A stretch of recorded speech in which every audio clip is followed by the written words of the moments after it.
बुलढाणा जिल्ह्यातील जळगाव जामोद तालुका हा महाराष्ट्र आणि मध्य प्रदेशच्या सीमेवर वसलेला तालुका आहे। मध्य प्रदेशमधून महाराष्ट्रात मोठ्या प्रमाणात अवैधरित्या गुटखा, अग्निशस्त्रांची मोठी वाहतूक जळगाव जामोद तालुक्यातून होत आहे। या अवैध धंद्यांना सहकार्य जळगाव जामोद वन विभागाचे अधिकारी करत असल्याचे नेहमीच नागरिकांच्या चर्चेत असते। त्यामुळेच जळगाव जामोद तालुका हा अवैध धंद्यांचा अड्डा बनला असून याकडे जळगाव जामोद पोलिसांची भूमिका देखील संशयास्पद आहे। दिनांक 2 मार्च रोजी मध्य प्रदेशवरून जळगाव जामोद मार्गे नांदुराकडे जाणाऱ्या मालवाहू बोलेरो पिकअप वाहन भरधाव वेगाने जात होते।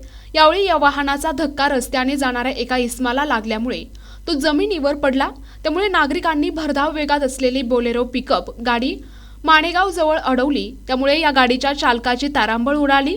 यामुळे तिथे उपस्थित नागरिकांना शंका आल्यामुळे त्यांनी गाडीत पाहिली असता त्या ठिकाणी उपस्थित नागरिकांना गाडीत गुटखा असल्याचे निदर्शनास आले। नागरिकांनी ड्रायव्हरला पकडून पोलीस स्टेशन जळगाव जामोद या ठिकाणी कॉल केला। यावेळी डायरी अंमलदार ज्ञानसिंग राठोड यांनी घटनेची माहिती त्यांच्या वरिष्ठांना दिल्याने लगेचच पोलिसांनी घटनास्थळ गाठून आरोपी आणि गुटख्यासह गाडी पोलीस स्टेशनला आणून लावली। यामध्ये जवळपास 10 ते 12 लाख रुपयांचा महाराष्ट्रात प्रतिबंधित असलेला गुटखा, विमल पान बहार, विमल तंबाखू आढळल्यामुळे पोलिसांनी आरोपींना जेरबंद करून गुटख्याची अवैधरित्या वाहतूक करणाऱ्या मालवाहू बोलेरो पिकअपसह प्रतिबंधित गुटखा अंदाजे किंमत 20,44,720 रुपयांचा मुद्देमाल जप्त केला आहे। याचा संबंध जळगाव जामोद पोलीस स्टेशनमधील एका कर्मचाऱ्यांशी देखील असल्याचे नागरिकांच्या चर्चांमधून कळते।